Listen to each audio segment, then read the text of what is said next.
कि सब देवों से है नारे गौरा सैया तुम्हारे। बात तो सही है, सारे कितना सजते धजते हैं, कितना सजते धजते हैं, सब कुछ लगा करके उनको सजाया धजाया जाता है। बाबा भोलेनाथ को कितना हो, घी से नहला दो, शहद से नहला दो, दही से नहला दो, बाद में भस्म लगाइए लेते हैं। इसीलिए एकदम अलग है।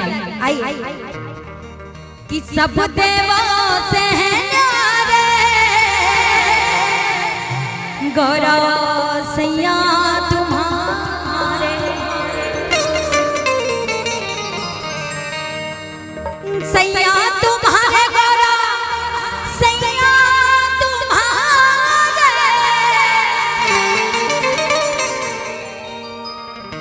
सैया तुम्हारे।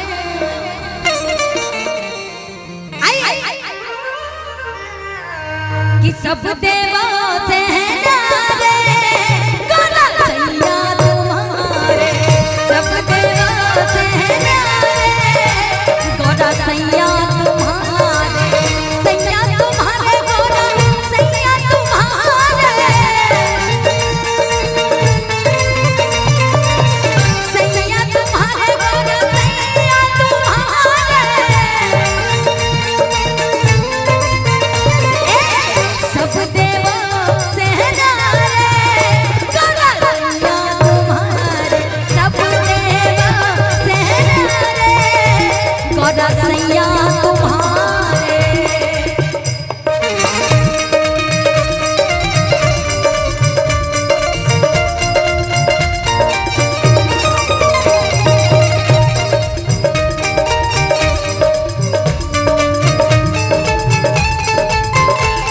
क्या बात है, बहुत सुंदर।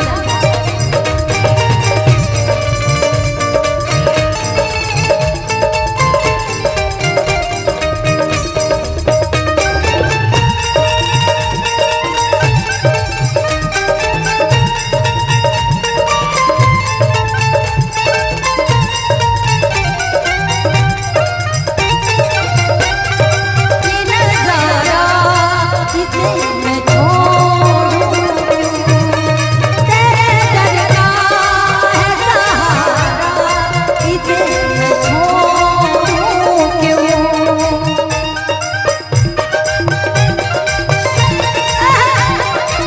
बोलिए शंकर भगवान की।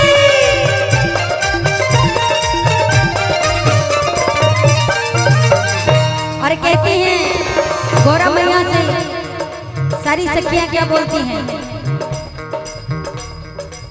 शीश मुकुट वो पहन रही है।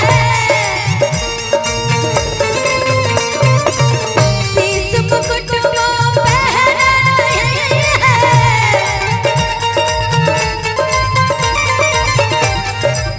जटा में जटा में जटा में गंगा की धारा गौरा सैया तुम्हारे। जटा में गंगा की धारा गौरा सैया तुम्हारे।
सारे देवता गले में सुंदर सुंदर माला धारण करते हैं, है ना, एकदम महंगी वाली। लेकिन बाबा, अच्छा सोचिए, बाबा भोलेनाथ के ऐसा परिवार है जो कि देखा जाए तो एकता का प्रतीक है।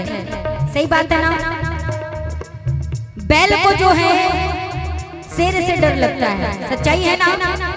शेर माता पार्वती यानी स्वयं दुर्गा का सवारी है और बैल बाबा भोलेनाथ का है ना।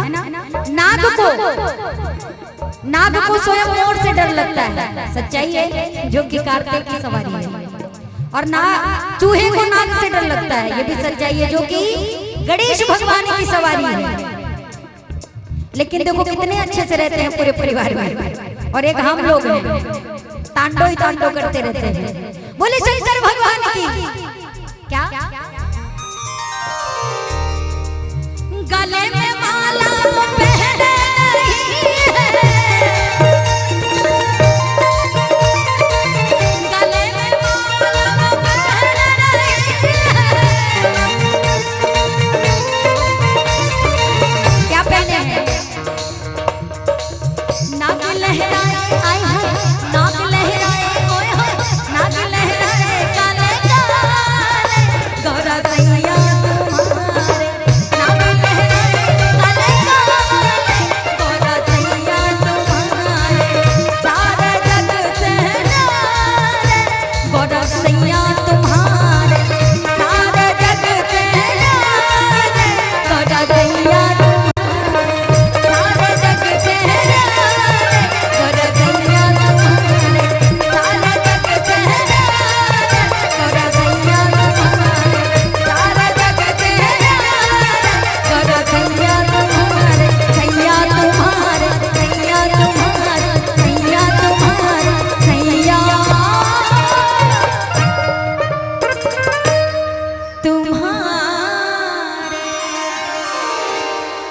बोलिए शंकर भगवान की, बोलिए बाबा विश्वनाथ की।